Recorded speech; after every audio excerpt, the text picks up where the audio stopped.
بسم اللہ الرحمن الرحیم۔ السلام علیکم۔ نائمروز ٹی وی، میں ہوں مبارک جاوید۔ ناظرین، میرے والد محترم مشتاق احمد صاحب جو کہ 1996 میں رمضان کے مہینے میں جرمنی میں وفات پا گئے، کچھ میں نے سوچا ان کے بارے میں بھی آپ کو بتاتے ہیں۔ والد محترم رمضان کے جو آخری ایام تھے، 25ویں روزے میں روزہ تھا ان کا، تو مجھے یاد ہے ہم اس وقت شلیسویگ ایک شہر ہے جرمنی کا، یہ ڈنمارک سے تقریباً آپ لگا لیں کہ 40 کلومیٹر ہے، اور ہیمبرگ سے 130 کلومیٹر ہے ڈنمارک کی طرف۔ جو لوگ جرمنی میں رہتے ہیں ان کو پتا ہے صوبے کا نام شلیسویگ ہولسٹین اور شہر کا نام بھی شلیسویگ، 1200 سال پرانا وہ شہر ہے۔ تو وہاں 25ویں رمضان کو میں ان دنوں مجھے یاد ہے ایک کمپنی میں کام کرتا تھا، تو میری عادت ہوتی تھی کہ جیسے ہی میں وہاں سے چھٹی کرتا تھا تو والد صاحب کے پاس بھی کوئی 10-15 منٹ بیٹھتا تھا آگے۔ پاس ہی ہم لوگ رہتے تھے، ایک ہی روڈ پہ تھے، تقریباً آپ لگا لیں کوئی 5-7 منٹ کا راستہ ہوگا پیدل کا۔ والد صاحب، چھوٹا بھائی، والدہ رہتے تھے۔ تو میں آیا تو آ کے میں نے تھوڑی دیر والد صاحب کے پاس بیٹھا اور باتیں کی ان کے ساتھ۔ تو ابھی روزہ کھلنے میں تھوڑا ٹائم تھا، تو میں پھر اٹھ کے گھر چلا گیا،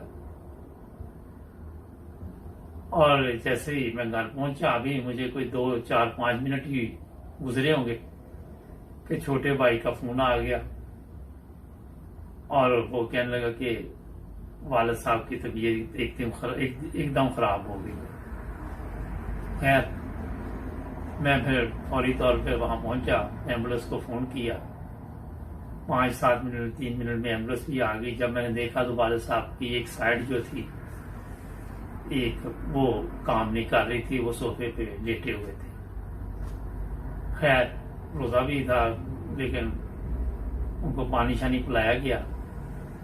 تو جب وہ ایمبولینس آئی، ڈاکٹر آیا تو اس نے کہا کہ ان کو فالج کا حملہ ہوا ہے۔ پھر ان کو ہاسپٹل لے گئے۔ شلیسویگ میں ایک ہی ہاسپٹل تھا اس وقت، جو اب وہاں سے میرا ختم کر دیا گیا ہے۔ وہاں جب وہ لے گئے تو ڈاکٹر وغیرہ انہوں نے چیک اپ کیے، انہوں نے بتایا کہ یہ جب حملہ ہوتا ہے تو ہارٹ اٹیک کا بھی خطرہ بڑھ جاتا ہے۔ تو کافی پریشانی بنی۔ وہاں سب بھائی جہاں جہاں بھی تھے، ماشاءاللہ ہم 9 بھائی ہیں، سب وہاں پہنچے۔ تو یہ پھر 28واں رمضان تھا جب والد صاحب کی وفات ہو گئی شلیسویگ میں۔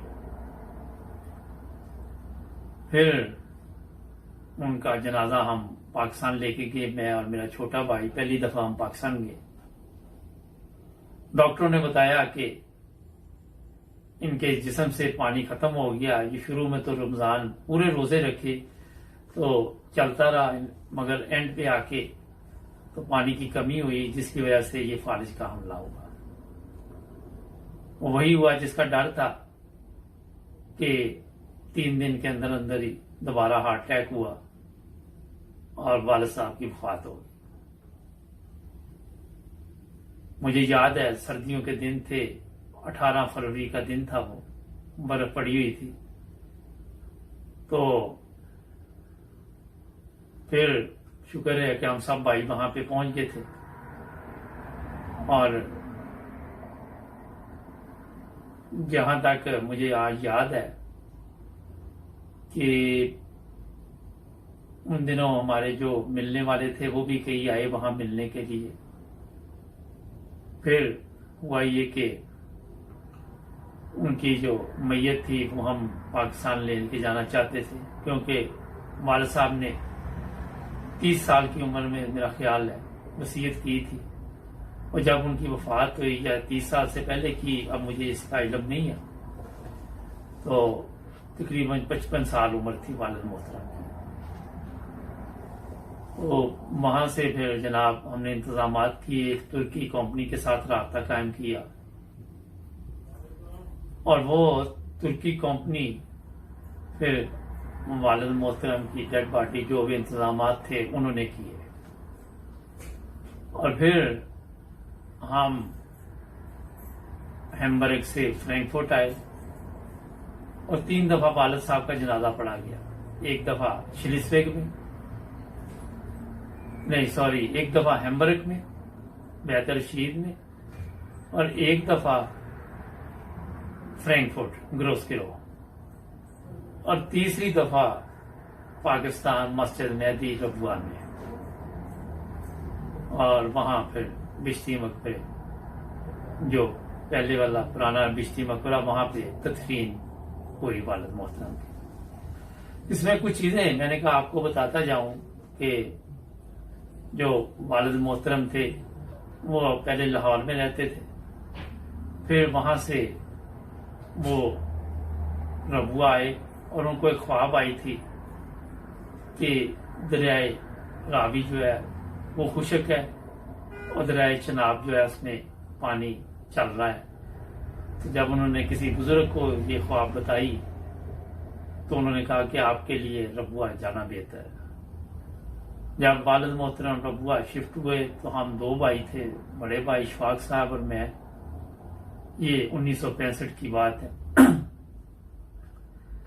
پھر دارالصدر میں رہتے رہے ہم لوگ، اور اسی طرح پھر آہستہ آہستہ وہاں دارالعلوم جنوبی میں اپنا مکان بنوایا، پھر وہاں شفٹ ہو گئے۔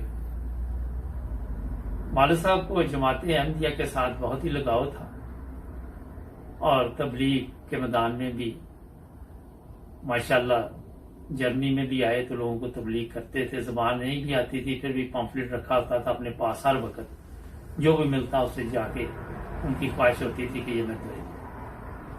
اور یہ ہیمبرگ کی جماعت کو پتا ہے، جو وہاں کے ریجنل امیر چودھری ظہور صاحب ہیں افسر تک، ان کو بھی ان چیزوں کا علم ہے۔ آج میں نے کہا کچھ نہ کچھ باتیں ان کی میں کروں آپ کے ساتھ، کچھ تصویریں بھی پیچھے کوشش کر رہا ہوں آپ کو دکھانے کی۔ بہت خوش طبیعت انسان تھے، ہر وقت مسکراتے رہتے تھے، اور مذاق کی بھی عادت تھی، کھانے پینے کے بہت شوقین تھے کیونکہ لاہور سے تعلق تھا، اور ماشاءاللہ ایک اچھی زندگی گزاری۔ پہلے ایران میں کچھ عرصہ رہے، جب ایران کا شاہ کا دور تھا پہلوی، پھر پاکستان واپس آ گئے۔ اس میں ایک چیز آپ کو بتانا بہت ضروری سمجھوں گا کہ والد صاحب کو ایران گئے کوئی 1.5-2 سال ہوئے تھے، تو ایک دن کیا ہوا کہ والد صاحب کی بہت یاد آئے، ذرا ہم چھوٹے تھے اس وقت، تو میں نے مغرب کی نماز پڑھی اور والد صاحب کے لیے بھی دعا کی کہ ان سے جلدی اللہ تعالیٰ ملاقات کروائے۔ پتہ نہیں کیوں دل سے دعا نکلتی رہی، اور بہت زیادہ نکلی، مغرب کا وقت تھا، اور یہ دارالعلوم وسطی کی مسجد تھی، مسجد لطیف، پہلے ہمارا حلقہ وہی ہوتا تھا، پھر وہ چینج ہو گیا، پھر یہ جنوبی دوسری طرف ہم چلے گئے۔ اس کے بعد آپ یقین کریں یا نہ کریں، میں آپ کو حقیقت بتا رہا ہوں کہ رات کے 2 بجے تو جو ہماری سٹنگ روم تھا اس کے دروازے کو کسی نے آ کے تو کھڑکھڑایا، تو میں ہی اٹھا سب سے پہلے، تو میں نے پوچھا کہ کون ہے۔ یہ اسی دن کا واقعہ ہے جس دن میں نے یہ آپ کو بتایا کہ دعا کی، تو والد صاحب کہنے لگے بیٹا دروازہ کھول لو، تو میں حیران پریشان، آپ سوچ بھی نہیں سکتے کہ میں چکر میں پڑ گیا کہ آج مغرب پہ دعا کی ہے تو رات 2-3 بجے والد صاحب آ بھی گئے. میں نے ان سے جب پوچھا تو وہ کہنے لگے میرا اچانک پروگرام بن گیا اور میں نے وہ ریزائن دے کے واپس آ گیا. کمپنی سے ایک فرینچ کمپنی تھی جس میں وہ یہ بڑا ٹریلا چلاتے تھے. خیر بڑی خوشی ہوئی. پھر والد صاحب پاکستان میں تھے. پھر والد صاحب وہاں سے پاکستان سے سعودی عرب گئے. اسی کمپنی نے دوبارہ بلا لیا جس میں پہلے وہ کام کرتے تھے. انہوں نے کیونکہ یہ ہوتا یہ ہے کہ جو کوئی اچھے کام والے بندے ہوتے کوئی کمپنی بھی ان کو چھوڑتی نہیں ہے, ان کو دوبارہ بلا لیتی. سعودی عرب میں والد صاحب نے 2 حج کیے, ایک حج اکبر اور وہاں پہ دعائیں بھی کی, اور جس کا آج نتیجہ ہے کہ اللہ تعالیٰ کے فضل سے ہم سب بھائیوں پہ اللہ تعالیٰ کے خاص فضل ہیں. ناظرین, یہ اصل میں مجھے رمضان میں یہ بات کچھ یاد بھی آ گئی, کچھ میں نے سوچا کہ آپ لوگوں کے ساتھ بھی تھوڑی شیئر کری جائے, بتائی جائے آپ لوگوں کو. 2-3 چیزیں اور بھی ہیں, میں نے کہا وہ بھی آپ کو میں بتا دیتا ہوں. جی ناظرین, تو بات یہ ہو رہی تھی کہ پھر ہم یہاں سے PIA کے ذریعے پاکستان گئے اور وہاں لاہور جب اترے تو میرے ایک چچا تھے, اللہ تعالیٰ جنت نصیب کرے, ظہور صاحب, ان کو ہارٹ اٹیک ہو گیا. بڑی پہلی دفعہ ملاقات تو 86 میں جرمنی آیا تھا, فرسٹ ٹائم جنازہ لے کے گیا پاکستان. وہاں پہ پھر ان کو ہاسپٹل لے گئے, میو ہاسپٹل. تو ایئرپورٹ پہ یہ ہوا کہ جیسے ہی ہم اترے تو میرے پاس ویڈیو کیمرہ تھا. میں نے کہا تھا وہاں سے کوئی ویڈیو بنا کے بھجوائیں, لے کے آئیں گے. جو باقی فیملی یہاں تھی, سارے تو نہیں جا سکتے. تو وہ جناب وہاں کسٹم والوں کو پیسے دینے پڑے, رشوت, وہ جانے نہیں دے رہے تھے ویڈیو کیمرے کو. ان دنوں ان چیزوں کی کافی ویلیو تھی, اب تو کوئی اہمیت نہیں, موبائل فون آ گئے ہیں, ہر چیز آ گئی. اس کے بعد ایک بندہ اور آج مجھے یاد ہے, وہ جو ٹرالی پہ ڈیڈ باڈی باہر لے کے آیا, اس کو چھوٹے بھائی نے کچھ دینا چاہتا. اس نے کہا کہ نہیں, میں میت کے پیسے نہیں دیتا کوئی بھی, میں نے بھی مرنا ہے. اگر وہ زندہ ہو تو اللہ تعالیٰ اس پہ بے شمار فضل کرے. اگر وفات پا چکا, کافی بوڑھا تھا, بزرگ تھا, تو اللہ تعالیٰ اس کو جنت الفردوس میں اللہ مقام پہ جگہ دے. پھر جناب علی یہ ہوا کہ ہم لوگ ربوہ کے لیے روانہ ہو گئے, اور وہاں جب پہنچے ربوہ ایمبولینس تھی اور 1-2 گاڑیاں ساتھ ہم جس میں گئے. تو ربوہ میں پھر مسجد مہدی میں نماز جنازہ ادا کی گئی, اور پھر مشتی مقبرے میں ان کو سپرد خاک کر دیا گیا. کچھ باتیں میں نے کہا آپ کو اور بھی بتاتا جاؤں والد صاحب کی, کہ والد صاحب ماشاءاللہ جو پوری فیملی تھی, ہمارے جو داد کے تھے, ان میں احمدی تو تھے, مگر جس طرح والد صاحب احمدیت کے لیے ماشاءاللہ ہر وقت تبلیغ کے لیے تیار رہتے تھے, وصیت, چندہ, ہر چیز کی طرف ان کا دھیان ہوتا تھا. اور ایک چیز ابھی مجھے یاد آئی کہ جب والد صاحب کی وفات ہوئی تو ان کی جیب میں سے 700 مارک اس وقت نکلے. تو جب وہاں پہ سیکٹری مال تھے, ان سے بات کی تو وہ کہنے لگے وہ ان کا بھی چندہ ادا کر کے گئے ہیں جو رقم جیب میں سے ملی ہے. تو ماشاءاللہ کوئی بقایا نہیں تھا. ربوہ جب ہم گئے ہیں تو کوئی کسی نے کسی قسم کا سوال نہیں ہوا, فوری طور پہ ہر چیز ادا کی ہوئی تھی انہوں نے. پھر بے شمار لوگ افسوس کے لیے آئے, کیونکہ والد صاحب ربوہ کے پرانے رہنے والے تھے, جس کو بھی پتہ چلا ظاہر ہے. تو تقریباً ہم کوئی 3 ہفتے وہاں پہ رہے پاکستان. پھر واپس ہم جرمنی آئے. ایک چیز اور بتاتا جاؤں PIA کے آفس میں گئے, میری ٹکٹ اوکے تھی. تو یہ فیصل آباد کی بات. تو وہاں پہ ایک خاتون تھی بیٹھی ہوئی, تو جب اس کو جا کے بتایا کہ اس وقت ری کنفرم کروانی پڑتی تھی ٹکٹ, تو وہ کہنے لگی کہ نہیں آپ کی ٹکٹ ری کنفرم نہیں ہے, نہیں ہو سکتی. ابھی میں بات ہی کر رہا تھا تو اس نے کہا کہ اگلا بندہ آ کے بات کر لے, تو میری ساتھ بات کرنی بند کر دی. نہایت ہی بدتمیز عملہ ہے PIA کا. تمیز تہذیب نام کی چیز کوئی بھی نہیں تھی ان لوگوں کے پاس آفس میں. وہ میری زندگی کا ایک ہی سفر تھا PIA پہ. اس کے بعد میں نے نہ کبھی PIA کی طرف دیکھا, وہ بھی لوکل ضرورت پڑی تو چلا گیا, مگر انٹرنیشنل کبھی بھی میں نے سفر PIA پہ اس کے بعد نہیں کیا. کیونکہ آج PIA سے اچھے پلین ہے, سروس ہے, لوگ خوش ہو کے ملتے ہیں.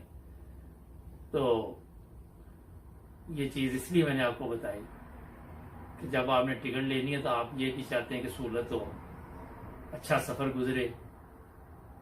اور ہر بندہ یہ کہتا ہے جی محب وطن, لیکن اگر وطن والے قدر نہ کریں تو دوسرا لوگ بھی کہتا ہے کہ ہمیں کیا فکر ان لوگوں کی. اس طرح کچھ اب مذاق کی بھی باتیں ہو جاتی ہیں. ایک والد صاحب کے دوست تھے, تو وہ آئے افسوس کرنے. مجھے یاد ہے کہ وہ بیٹھ گئے تو کہنے میں نے کہا کہ یہ میرے والد صاحب کا افسوس کریں گے, تو انہوں نے جناب میرے والد صاحب کا تو افسوس کیا نہیں, بزرگ تھے, انہوں نے اپنے والد صاحب کی کہانی شروع کر دی. وہ جناب کہانی چل اب میں کوئی گھنٹہ ڈیڑھ ہو گیا جی سنا رہے تھے. وہ اپنے والد صاحب کی, والد صاحب ایسے بیٹھے ہوئے تھے, پھر والد صاحب نے پانی پیا, پھر والد صاحب نے کھانا کھایا, پھر یہ کیا وہ کیا. پھر کہنے لگے جناب کوئی 45 منٹ بعد والد صاحب پھر ایک دم لیٹ گئے اور بالکل خاموش, نہ ان کی آواز آئے, نہ یہ آئے نہ وہ آئے. تو میں نے سوچا کہ میں سمجھا کہ وہ اب یہ بتانا چاہ رہے ہیں کہ وہ وفات پا گئے. تو میں نے کہا انکل اللہ تعالیٰ کے کام ہے, جس نے اس دنیا میں آنا ہے اس نے جانا بھی ہے, تو یار آپ اچھی ایک زندگی گزار گئے. تو وہ انکل کہنے لگے نہیں 5 منٹ بعد پھر والد صاحب اٹھ کے بیٹھ گئے. میں کہ بس اب والد صاحب آپ کے پتہ نہیں کتنی دیر اور کہانی سننی پڑے گی. تو میں نے کہا میرے والد صاحب کی کوئی بات ہی نہیں کی, تو اپنے والد صاحب کی کہانی سنا کے چلے گئے. خیر ویسے ہی میں نے آپ کو مذاق میں اتارا. تو یہ کئی دوستوں کا ہوتا ہے کہ بات کرنے کا طریقہ یہ ہوتا ہے کہ وہ بڑی مختصر بات کرتے. اسی طرح ایک دفعہ ہیمبرگ میں ایک میرے دوست ہیں, دوست بھی کہہ سکتے ہیں, ملنے والے ہیں, تو وہ مجھے ملے تو کہنے لگے کہ وہ کوئی بھی بات ہونی تو کہنا آپ کے خالہ جی آ رہے ہیں, یعنی کہ اپنی امی کو نا. تو مجھے کہنے لگے کہ آپ کے خالہ جان کا ویزا لگ گیا. میں یہ تو بڑی اچھی بات ہے. تو بعد میں مجھے کوئی 6 ماہ سال بعد ملے, مسجد میں دوبارہ ملاقات جب ہوئی, تو میں نے کہا وہ خالہ جان آئے تھے کیا بنا؟ تو کہتے جی وہ تو چلے گئے. اس نے اس طریقے سے کہا کہ میں سمجھا کہ اوپر چلے گئے. میں نے کہا بازی اللہ تعالیٰ کے کام ہے, ہوا کیا تھا ان کو؟ کہتا نہیں ویزا ہی 3 مہینے کا تھا, واپس چلے گئے پاکستان. میں چلو کئی دفعہ باتیں لوگ ایسی کر جاتے ہیں کہ اگلے بندے کی سمجھ میں بھی نہیں آتی. خیر پروگرام لمبا ہو گیا مگر کافی اچھا مجھے لگ رہا ہے کہ آپ کو بھی لگے گا. کچھ اور چیزیں میں بتا دیتا ہوں کہ والد صاحب نے ماشاءاللہ کافی اچھے طریقے کے ساتھ کوشش بھی, تربیت کی بھی کی, اور آج سب بھائی خدا تعالیٰ کے فضل سے یہ میں بتا دوں کہ اپنے اپنے گھروں میں اچھی زندگی گزار رہے ہیں. والدہ نے بھی بہت ماشاءاللہ ہمت سے کام لیا اور ہمیشہ صبر شکر کے ساتھ زندگی گزاری. آج والدہ تقریباً 80 سال کی ہے ماشاءاللہ, اور بالکل فٹ ہے. کوئی شوگر, بلڈ پریشر, کوئی چیز نہیں والدہ کو. اور اللہ تعالیٰ کا فضل ہے کہ اپنے آپ کو انہوں نے ٹھیک رکھا. جو چیزیں میں یہ بھی آپ کو بتا دوں کہ صبح کے وقت جو ناشتے کا ٹائم ہے وہی ناشتہ کرنا ہے والدہ نے. دوپہر کو جو بھی کھانے کا وقت ہے انہوں نے ایک روٹی صرف کھانی ہے. شام کو 6 بجے انہوں نے کھانا کھا لینا. اس درمیان انہوں نے کوئی فروٹ کھانا ہے، اور اگر آپ کوئی اور چیز کہے تو انہوں نے نہیں کھانی. انہوں نے کہا نہیں، میری خوراک پوری ہوگی. کافی ماشاءاللہ ایکٹیو ہے، صحت کا خیال رکھتی ہیں اپنا. اللہ تعالیٰ کا یہ خاص فضل بھی ہے.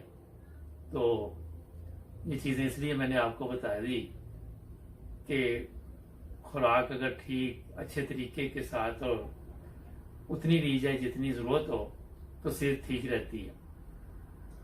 پھر اس میں یہ ہوا کہ والدہ اور والد صاحب کی دعا رنگ لے آئی. آج ہم ماشاءاللہ 9 بھائی، 1 بہن ہے، اور سب اللہ کے فضل سے نمازی ہیں. اور والدہ اسی میں خوش ہے کہ سب بچے میرے جو ہے نماز پڑھتے ہر حال میں. کوئی بھی ایسا بھائی نہیں جو نماز چھوڑتا ہو. یہ بھی ایک اللہ تعالیٰ کا خاص فضل ہے. پھر والد صاحب جب مکے گئے تو وہاں حج جب کہتے میں نے کرنا تھا تو کہتے میں نے بڑی دعائیں مانگی ہوئی تھی کہ یہ بھی مانگنا، یہ بھی مانگنا. تو والد صاحب وہاں پہ کہتے پیچھے سے کسی نے دکھا دیا تو بڑی مشکل میں بچا. تو میں نے جیسے ہی میں اپنے آپ کو سنبھالا تو میں نے دعائیں ساری بول گیا. تو میں نے کہا یا اللہ اتوں بچ کے چل جیے.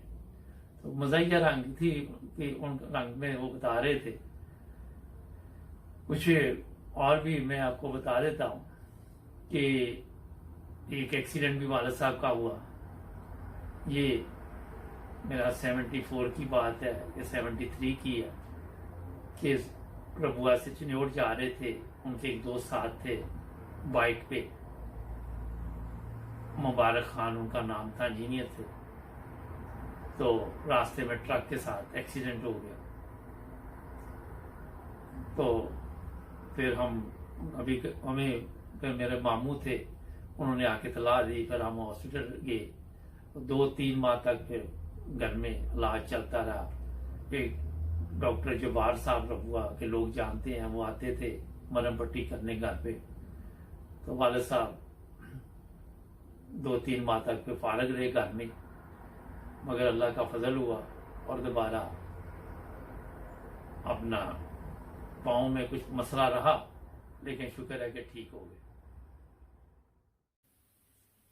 تو ناظرین، میں یہ بتا رہا تھا کہ جب والد صاحب کی وفات ہوئی اس سے چند دن پہلے، 2-4 دن پہلے میں ان کے پاس گیا تو مجھے کہنے لگے کہ مجھے خواب آیا کہ مجھے 2 پاسپورٹ مل گئے.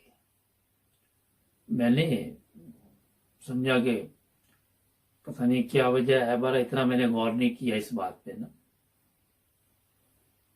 اور پھر جب وفات ہوئی تو میں ہوم آفس گیا. وہاں پہ میں تھوڑا سا بتا دوں کہ شریف ہوم آفس جتنے دفتر وغیرہ تھے، بڑے اچھے تعلقات تھے میرے وہاں میں.